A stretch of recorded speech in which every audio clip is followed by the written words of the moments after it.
What's a pirate's favorite letter? P, because without it, they'd be irate.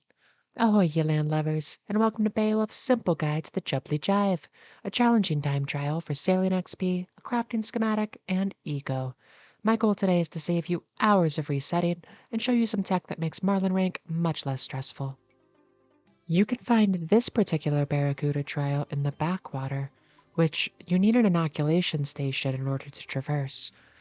It's near the Myths Guild in the Feldip Hills area, with the closest port being the Corsair Cove, which is nice because it has a bank and a shipwright for recovering your ship and modifying it there.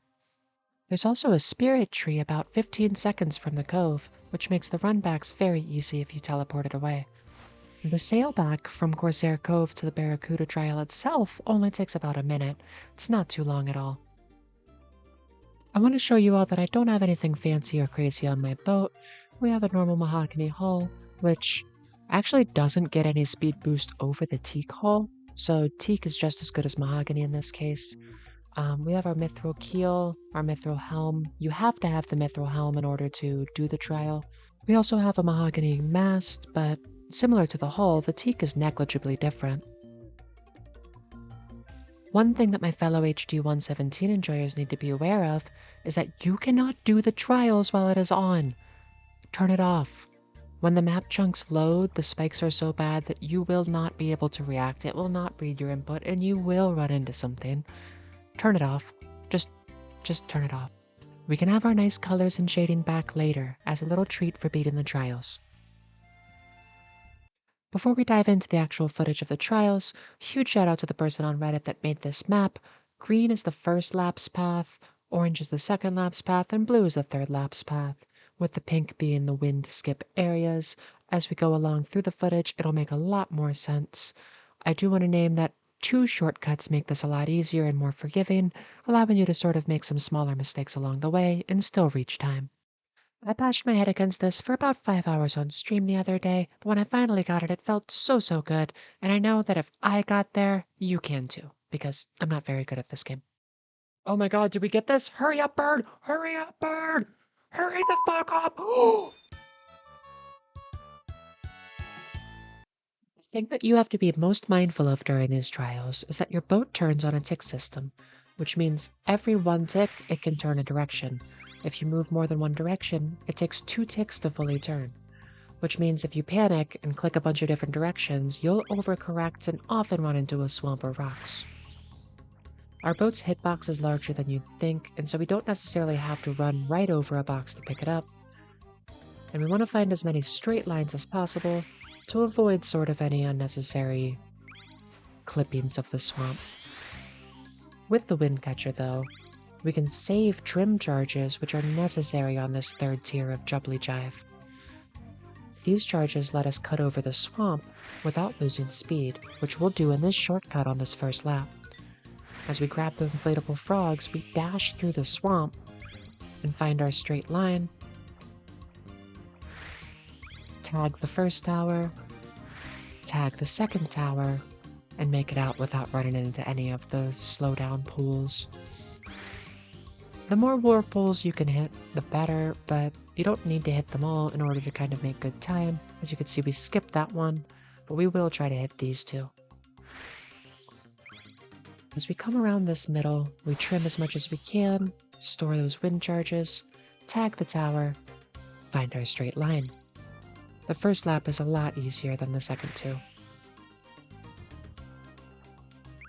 As we round this last corner, we find our straight line, and here on this first lap, we can make it easier on ourselves by flicking to the right for 1 tick and then back to the center.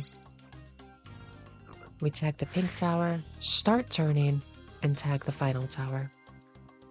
We want to wait to trim until we've kind of found a good spot to speed up, otherwise it's very easy to clip a side of the swamp there.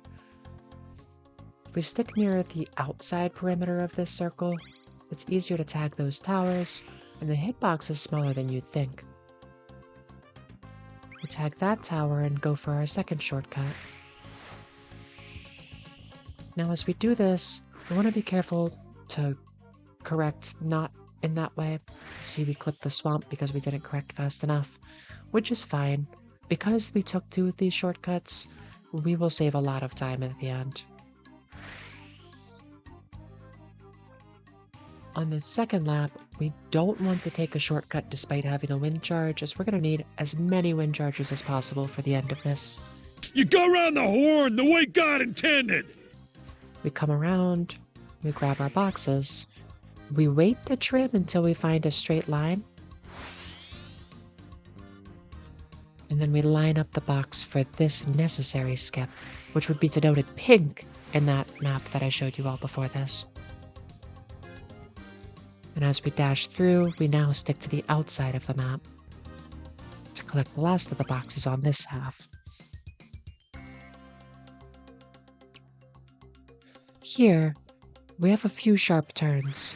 As we collect this box, we want to go straight towards the tower and then almost immediately click off to the right and then tag the tower afterwards. If you tag it before, you run a higher risk of hitting those swamps.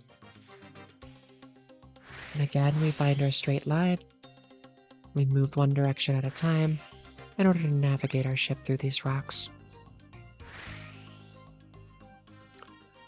As we come up and around here, there's a second spot that's necessary to use a wind charge, but instead of going straight through it to grab two boxes, we're going to save the last box and dash to the left, which gives us a better angle on hitting both of these towers and going around the outside for the third lap.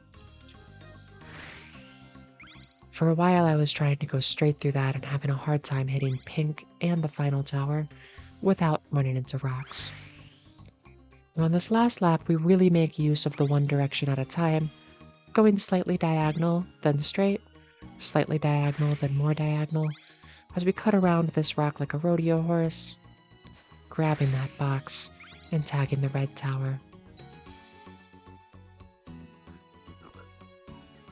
Here we hit the blue one and go slightly to the left of it, mostly in a straight line.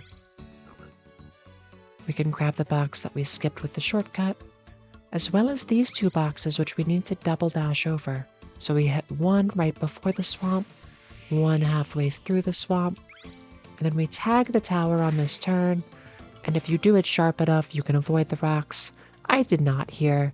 I hit it about 70% of the time. And as we come up through this last bend, we tag the pink, dash diagonal for the last box, tag the final tower, and you should have plenty of time to spare as the bird makes its way over there.